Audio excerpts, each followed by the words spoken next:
General Motors' strategy around trying to get its customers not to use Tesla superchargers, in my opinion, is a loss for General Motors and a loss for GM's electric vehicle consumers. And I'm quite disappointed to see General Motors acting in this way. Hello, my friends. Welcome to the channel. It's great to see you. My name's Sam Evans. I'm coming to you from Melbourne in Australia. Thank you for tuning in. About to fly to Thailand. And my boys and I have been practicing on our electric skateboards. They've been a lot of fun. That's how we're going to be getting around in Thailand. We're going to be there for quite a few months. Who knows how long. But we're trying to make the most of it. So we're going to do as much as we can. GM's telling Chevy Bolt EV owners it's not responsible for fast charging at non-approved public stations. You get where they're going with this, right? Now, Chris Bruce says for Inside EVs that Chevrolet is recalling every 2017 to 2022 Bolt EV and 2022 Bolt EUV to replace their batteries due to an issue that has resulted in several fires. Now, these recalls started a long time ago. GM has done, 65% of them. It's taking them a long time, costing them about $1.2 billion, along with LG Energy Solutions are paying the other half. So just over $2 billion. For one owner, that recall process is causing some problems. The owner says that after getting their new battery pack, the 2021 Bolt EV does not support DC fast charging.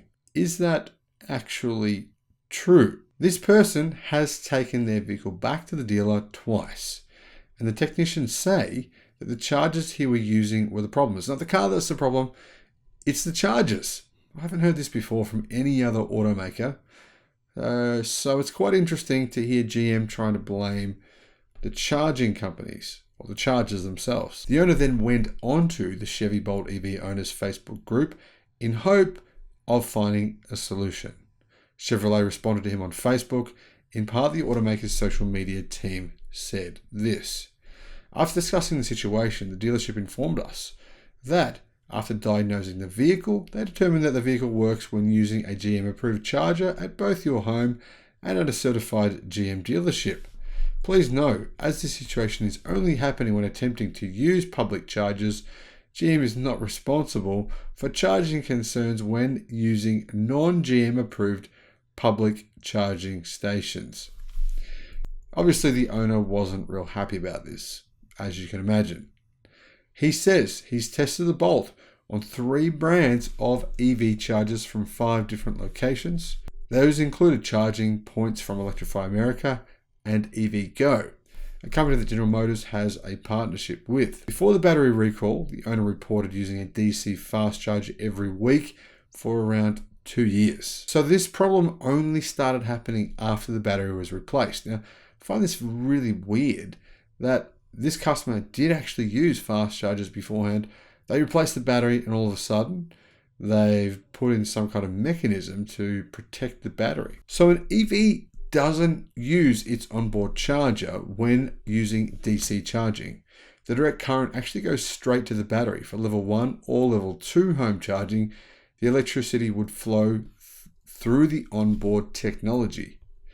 In the Facebook group discussion thread, the customer says that the dealer does not have any DC fast chargers for testing this problem with the Bolt. Data from PlugShare says that there's only a level 1 or 2 charger there, not a DC fast charger. And this means one system could be functional and the other could actually be broken.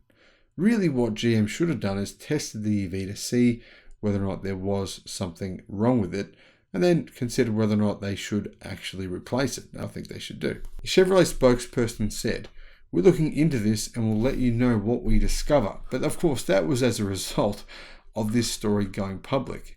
Now, GM said this. GM aggregates public charging locations into mobile apps for each vehicle brand. GM does not certify individual charging stations nor verify charger operations on a real-time basis, but relies on a combination of industry standards, independent safety certifications obtained by charging hardware manufacturers, and our ongoing interoperability, whatever that means, testing with charge station operators to ensure a positive customer experience. The advisor misspoke in this case. Our customer care team is in contact with the customer. This is a good story. You know what this means? If you want something to happen and you own a GM EV, don't contact General Motors. Get on social media, get on the forums, contact EV websites, and then GM will change their minds, and all of a sudden they'll provide you with a fix and actually look into whether or not the problem is caused by the car and not by the chargers, which is most likely the situation here. So that's the moral to this story. If you want something to happen, don't actually go to the dealer or to GM themselves. Go to social media. Now, it's sad to say that. It'd be much better if you didn't have to do that. And the same thing has happened with many brands. It's obviously happened with Tesla. I mean, individual dealers are going to depend on their service levels, depend on their interest levels, depend on how much they care about their customers. If your dealer does that to you, though, I suggest don't go back to them. Seriously. Just go somewhere else. Unless, of course, it's too far away. Like if you lived in Alaska or something like that, you probably wouldn't have much choice. Now, is GM really responsible for the charging at other superchargers? Well, I suspect GM is probably a little bit wary of Tesla's fast chargers. Probably trying to say, well, you know what? We don't recommend you use them. You should stick to GM certified and approved chargers. I'm going to guess that Tesla will never be a GM certified approved chargers ever. That's probably the way that they roll, but I could be wrong there. Maybe I'm just extrapolating. I haven't actually heard of any other electric cars or any other electric car owners, I should say, being told by the manufacturer that they're not allowed to use chargers or certain chargers, especially when it's multiple chargers here. Now, this customer isn't saying, oh, there's one particular charger here. They're saying they've had problems with the charging system, the DC fast charging system, not working at any DC fast charging stations.